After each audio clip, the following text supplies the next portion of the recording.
Yo, Joe. Bro. What's up? Oh, shit, How you doing?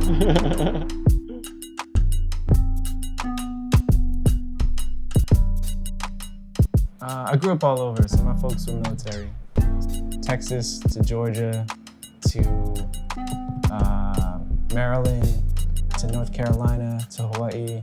You pick up a little bit of flavor from all these different places, you know, musically.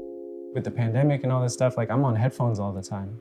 You know, my wife's working from home like 4 feet over from me and I just have headphones on and just making stuff. Oh, that's tight. Sometimes no controller.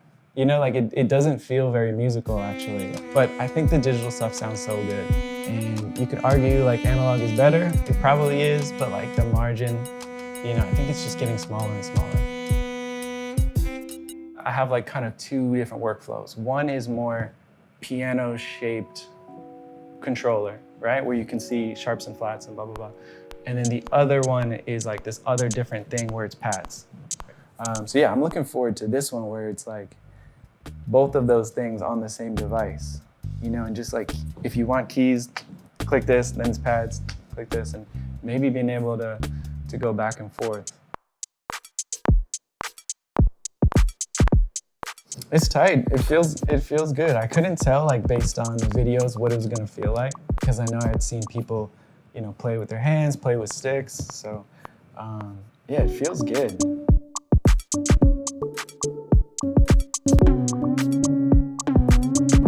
You know, it's showing you like your root, your third, and your fifth, and your octaves. So you can orient yourself.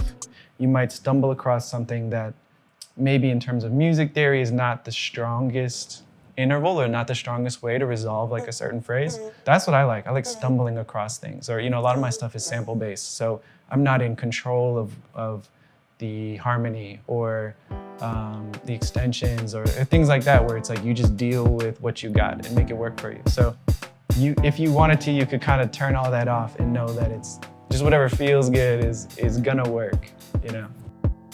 I actually found that this one's kind of cool if you only have a couple ideas, but this one has been kind of cool for drums too, because we're looking at so many at the same time. And if anything, it was easier to navigate than I thought it was gonna be. Let's say I have a whole track going and then dive back in and map all these different expression type things to parameters and plugins, you know, and just draw like a little bit of saturation or a little bit of filtering, wobbliness, you know, just something that's gonna keep it a little more dynamic throughout the track. So maybe even using this more as like a final touch tool.